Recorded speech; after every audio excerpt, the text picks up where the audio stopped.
was supposed to check out and I had the cleaning done, and then the new tenants came to check in, and the old tenant's son was sleeping on the couch naked. Oh my God. Having that conversation. These luxury people who are paying, you know, $10,000 in rent is not wanting to walk into a naked man on their couch.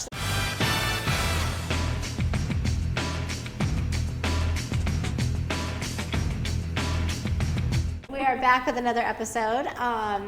Today we're going to talk about the properties that we manage, the types of properties that we manage, why investors are looking to buy these properties, and what are some key benefits of those properties. Yeah, sounds great. Yeah. So I will start. Both Kayla and I manage single family homes. So Yes. These are a pretty important, and this is a very basic, normal type investor that usually does this type of investing into single family homes. But yeah, we either get to choose whether that is an annual rental or a vacation rental. Right. And Kayla is definitely more of a specialist in vacation rentals, so I'll let her elaborate on that. And as for the annual rentals, I believe that it's popular because it's something that they can easily get into, and that's kind of how Kayla and I even started, Right. where we would purchase our primary residence, outgrow it, and then move up into a nicer property, and then utilize the rent from the previous property, which usually will pay for the previous property, plus some of your new property. Yeah. That's the plan.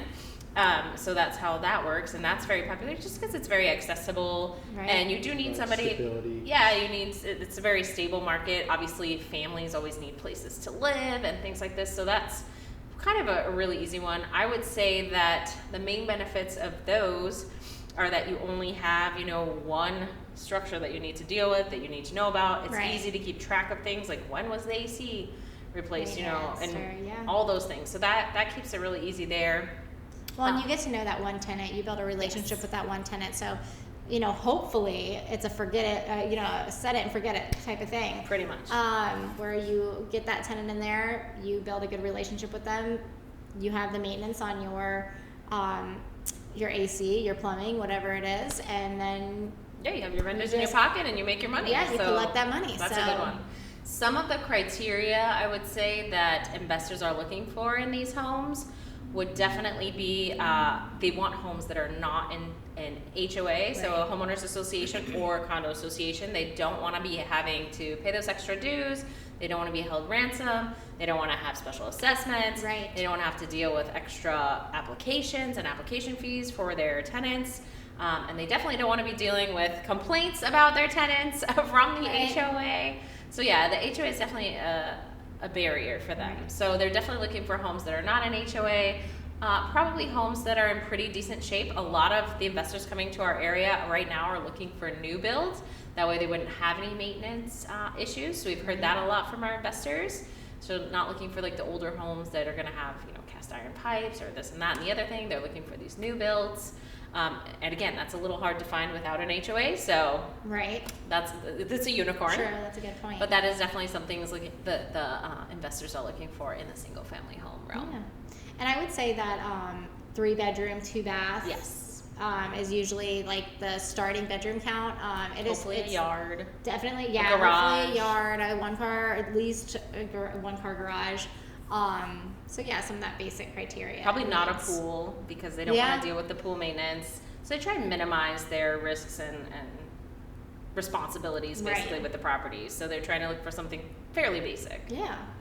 So I would say the second one would be short-term luxury seasonal rentals. Yes. Um, You're a I- specialist in I this. do. I have quite a few of those.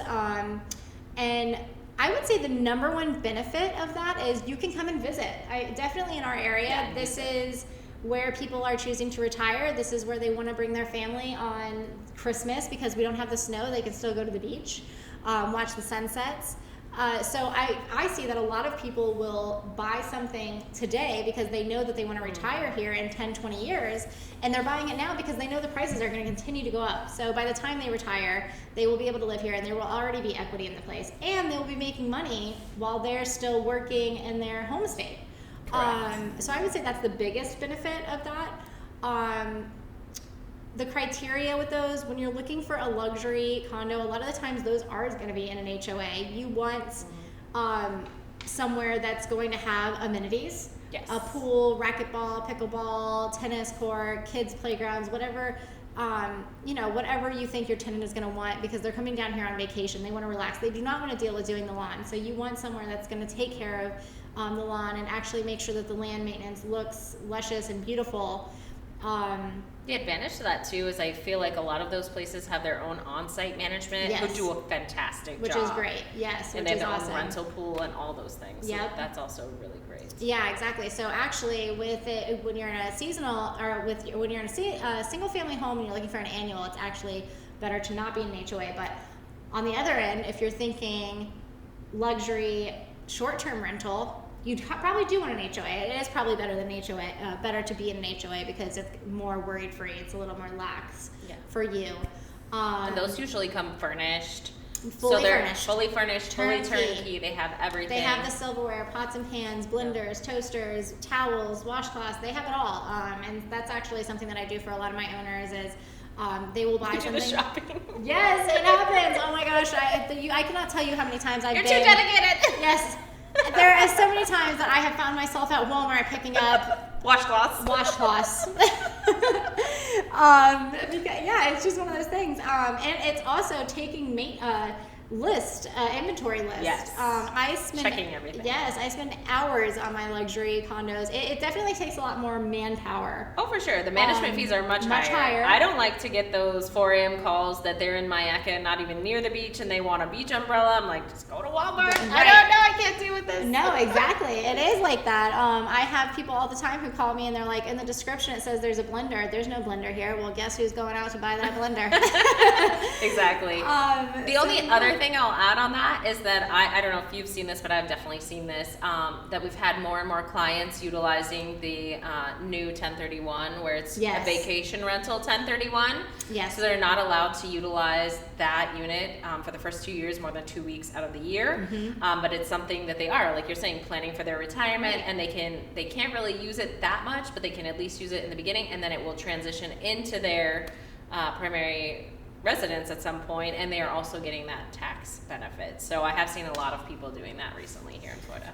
And with that being said, on that same note with the tax benefit, a lot of people who, obviously our state is very popular for people to come down and stay a few months out of the year. Our winter months are very sought after. And a lot of people who come down looking do not realize that our seasonal rent tax is very high here. It's 13%, so that's 13% of your lease, your rent. So if you're paying $13,000 in rent for one of these luxury condos, you're going to have to pay 13% on that. It's 7 to state and 6 to the county. Correct. So it's very high, and that's almost another month of rent that you're paying on some places. So when dealing with those, you really have to take into account, like, what is it going to cost for me to turnkey furnish this? Yes. What is the management fee actually going to be? Because it's going to be much higher than a typical annual rental. And then, of course, what are the tourism taxes going to implicate in my statement? So we always try and help owners weigh this out when they're deciding whether they would like a more seasonal rental or a annual rental. Yeah. Okay, number 3 is smaller multifamily, so duplex, triplex. Those are very popular here. I have been finding recently, and I'm sure you're seeing the same thing, that a lot of first-time home buyers are going this route. Yes, they are absolutely. buying duplexes because they're planning for the future. They know that they're not going to live in their first house forever, so they are buying that. They're living in one side, they're renting out the other. That tenant on the other side is pretty much paying their mortgage. And then when they're ready to upgrade into their family home or move out of state because they're going for work or whatnot, they're finding a second tenant, and then that pays for that place, and then plus some of their mortgage on the other place. Yeah, so we're definitely seeing those become more of a path to home ownership for a lot of people, and that's just a way to get into the market. Mm-hmm. We're also seeing a lot of people coming from out of state who are, again, doing these 1031 exchanges to alleviate the tax situation. So they're transitioning. We have a client right now. In the last 6 months, he's acquired 2 fourplexes and 2 duplexes, just 1031ing one single house into a fourplex here in Florida. So, I mean, he's going bananas with all this. He's so excited. He's telling all of his friends, and they're all doing it. So that's been really exciting to watch them really just grow and build their retirement fund, too. Right. So it's been fun to watch that. So yeah, those are popular. What about vacancy with those? So vacancy with those are not usually that bad. No. They're excessively low, and it's great because even if you have one vacant unit, the other unit's kind of covering that. And beyond that, just having more doors is really helpful. It helps you leverage more to be able to get more loans and things like that. Well, and usually those units are lower rent prices. Correct. Because you are sharing a wall with somebody else. Correct. So, which makes it Easier to fill. rent out, easier to fill. Yeah, Absolutely. a lot of people are looking for that $1,200 rent because that doesn't happen a lot here. You don't see that a lot. And they still have the backyard. They still have their own private home. They don't have someone living above them or underneath them. So yeah, I think vacancy on those are probably the least. They're much lower. Yeah, they're much lower than most. Yeah, and rents tend to stay a little bit higher there because that's the working class housing. Right. And so they definitely need those rentals all the time. So we see those getting filled right away. Yes. Some of the criteria that our buyers are looking for and our investors, they're basically just looking for really good bones. Right. It doesn't have to be anything fancy. I like to tell everybody they're probably some of the most unromantic properties. It's not a property that you would necessarily live in or have, your friends would live in. Right. It's just a basic roof over your head with all the necessities. And it makes the whole experience really positive for the investor because there's not a lot of major investment to do in there. There's not a lot of upkeep to deal with. It's just very basic. Right. So, and people are extremely happy to just have a roof over their head for sure. Exactly. And those are usually some of our most grateful, most wonderful tenants for Right. sure. Yeah, definitely our most loyal tenants for Yes. sure. And they stay there forever. I know I Yeah. have one duplex I just took over. I think we took it over in like 2013. The people are still there. Yeah. They're like, I'm not going anywhere. They're never going anywhere. We raise the rent, whatever, they don't care. Yeah. So yeah, that's a good one. And the next type of property that we have is kind of unusual, but it's definitely one of my specialties as well, would be transient properties. So this, I know that sounds awful, but really to break it down, it's more of like a hotel style property. So the way that these operate is that each month or week or days, depending on how it can be structured, you would have to write that tenant a lease. So it is a lot more work to deal with those, but the huge benefit for the owners on the back end is that there's zero eviction process. Yes, so which was so you can, surprising for me. It's when amazing. you told me about it. Yeah, so as soon as somebody doesn't pay, you just simply call the police. You go to the property, you knock on the door, the police remove them. So it's a huge benefit. I will say that on that note, they are also responsible because they are short-term leases to pay into the short-term tourism tax. Yeah. So you do have to keep that in mind as well. So to manage it, a little bit more work, but as an investment for an owner, fantastic. So they're mostly looking for properties that are basically small hotels. They don't need to be big rooms. A lot of the square footage might be 300 to maybe 500 square feet max. Right, because the people aren't really living there. They're just... Yeah, it's like, again, I sometimes we're like, you're either like homeless or you're like living at one of these because that's like your next step. So they're affordable, they're accessible, and they usually do, for the tenants, include utilities. And because it's a whole building sharing in those utilities, the expenses are not very high for the owners. And what do you see for vacancy rates on those? Oh, those are never vacant. Never? Like almost never. Awesome. Yeah. I mean, as soon as somebody's out, somebody else is in. I mean, we have wait lists for those kind of properties. A lot of agencies who are dealing, with refugees or things like that, they're on speed dial with us. So we find that those properties perform extremely well. That's awesome. And that's not something that people think about a lot. No. That's not even one of those options that a lot of people... Nobody wants to buy a hotel. Yeah. They're like, this is not Monopoly. Yeah, exactly. But it turns out they're actually very profitable. Very profitable. Yeah, exactly. When you get that piece on the board, you're banking. Right. And that totally equates in real life. So play Monopoly with your kids for sure. And then number 5 would be land development. So I know you're working on I'm one working now. on it. It's like having a baby or worse. Oh my gosh. I know I've been just kind of like living vicariously through you, just learning everything you're learning. And it's just it's crazy, but it's awesome in a great way. It's busy. Super exciting. So yeah, this land development is a great strategy for people, especially if they were able at some point in time to acquire a large piece of land. You can either change the zoning or maybe the zoning is already there. We have an example property that we're going to definitely dive into in more depth in future episodes, but we're developing a 24-acre property in Bradenton. It is going to be 200 for rent units.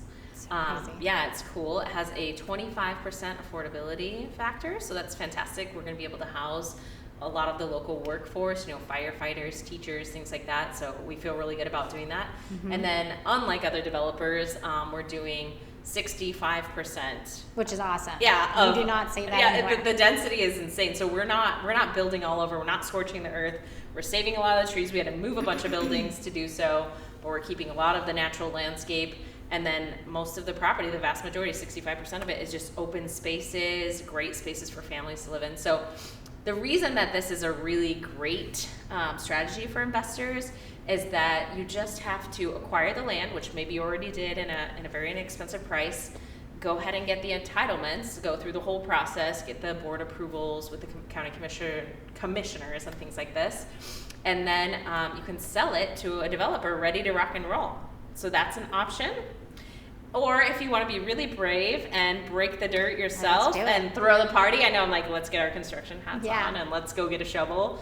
We're definitely doing that party if we build this thing. So yeah, it's just a really great strategy, and I've seen a lot of clients go ahead and take the headache out of the equation and make a lot of money. You can make a lot of money doing that. So out of this top 5, do either of you have a specific type of property that you prefer to work with? Do you prefer one or the other, or some easier than others? Do you have a favorite? That's a great question. So for me, well, let's maybe ask the question so that it shows up in the video. yeah, so out of all of these types of properties, which one would you personally like to work with the most? What do you like to work with the most? I can tell you what I don't like to work with the most. Right? The one I least like is probably the multifamily. It's a lot of adults glorified babysitting and internal conflicts. There's a lot of maintenance issues. There's a lot of just drama. So that one is probably my least favorite, although it's also my forte. So yeah, that's I'm a mom. So if I have to talk to them like I talk to my kids, it's fine. You pay your bills. I know, my little ones are like, you pay to stay. And then my most favorite is definitely doing the single family home annual rentals, no HOA, such a piece of cake. Get wonderful tenants, build a beautiful relationship. I've seen a lot of those tenants, for me personally, transition into home buyers, which is like such a rewarding thing to watch. And I do remember when I was at my old company, I had started with a tenant up in Ellington, him and his family, adorable. They were renting with me for 2-3 years. When they were ready to take their next step towards home ownership, they called me up. We started looking at houses. They showed me this house that they really, really wanted. It was in shambles. I'm like, I really don't feel comfortable that this is your first home, but he had a renovation business, so he was like, no problem, it's gonna be fine. And so they ended up purchasing it. They redid it. They invited me over. Fantastic. I mean, it was like phenomenal. You would not even recognize the house. He changed walls. Everything. So it was really beautiful. And then shortly after that, they had called me again, and they said, hey, you know what? We want to be investors too, like you. So I ended up helping them. I got them a duplex downtown Sarasota. They made crazy money off of that, and then they were able to buy, just recently, last year, they bought their second and more permanent home because they'd outgrown their old home, and they wanted a pool, and they have more kids, and the kids are bigger. And so they ended up doing the full cycle with me, which was like so beautiful and magical to see them go from tenant to homeowner to investor to landlord, and then to like second homeowner again. So, and again, they still have their first home, they rent it out, and they're just killing it. Yeah. I'm so proud of them. It's like so amazing to watch that. I know, those are my favorite. Those are my favorite success stories. When you watch them grow, it's amazing. Yes. And you were kind of a little bit of a part of it, and you were able to help hold their hand through it. It's awesome. I know, they're inviting me to the new house soon to see what they did in the new house. I can't even wait. I know. And so for you, Kayla, what are your favorite and not least favorite to Well, manage? I'm going to agree with you on my favorite, the single family home. And I think that's a lot of the reason why I have similar stories where my tenants have become homeowners and then second homeowners and investors. And it's just awesome to watch. They're also easier to manage. Like I said, it's once you get that good tenant in place, it's yes, you have your random repairs, but a lot of the time it's pretty easy to manage. And my least favorite, which I think is funny because again, it's kind of my niche, is the Why do we the torture short-term- ourselves? yeah, the short-term seasonals, the luxury seasonals. Yeah. Because again, it takes a lot of time and effort and Yes. work. You get all kinds of different people and needs and wants in those properties. But that's why you make the big bucks. That's why you make the big bucks. Exactly. Yeah, that's why you make the most money off of those. For sure. But I have been at And kudos to you. Walmart or Ross or wherever at midnight before picking up comforter sets. So yeah, it takes a lot of work. You know, you have to have the cleanings done right away. And I've had situations where it's like hour turnovers. Someone is know. checking out and then someone's checking in 2 hours later, and I have to do move out inspections. I need to do cleanings. I need to, restock within 2 hours, and it's a lot. It's stressful, but Do you have like any you crazy said. stories from those? I bet you have a million. I mean, yes, I have. You should definitely share one of those. I mean, so I would say one that just comes top of mind, and it's probably not even the crazy one, is in a situation where I had a 24-hour turnover, and when I say 24 hours, really 12 hours. Someone was supposed to check out, and I guess they did check out. They did, but their son decided to come back later. Oh. So I had done the move-out inspection, and then I left the lockbox on there, and because I had another tenant who was coming in a couple hours later. So I did the move-out, I had the cleaning done, and then the new tenants came to check in, and the old tenant's son was sleeping on the couch naked. Oh my god. So that was fun. Having that conversation. Luckily, it could have been an eviction process, whole thing, but it Could've been wasn't. a He ended up disaster. leaving. He was very apologetic, but it was scary for the incoming tenants. And again, these luxury, these people who are paying, $10,000 in rent is not wanting to walk into a naked man on their couch. So that's One that they did not request. Yeah, they didn't request him. Yeah. So. But I've ran at all kinds of things where people, like I said, shoving diapers down toilets. I've had that. I've had Crazy stuff. people just doing nutty things. So yeah. So those are the 5 types of properties that we most manage here in Florida, and our love and hate relationship that we have with them. We are such gluttons for punishment, Yes. I think. I don't know why we do what we do, but we love it. Yeah. And thank you for joining us on another wonderful episode of SlumDogg SlumDogg Millionaires. See you next time. Like and subscribe. That's a wrap on another episode of SlumDogg Millionaires. If you're ready to turn dreams into dollars, smash that follow button and join us every week for more money moves and mindset magic. Don't forget to give back to your local community. Until next time, keep grinding, keep growing, and remember, your empire starts with one smart decision. Huge gratitude shout out to our production team at Icons of Real Estate.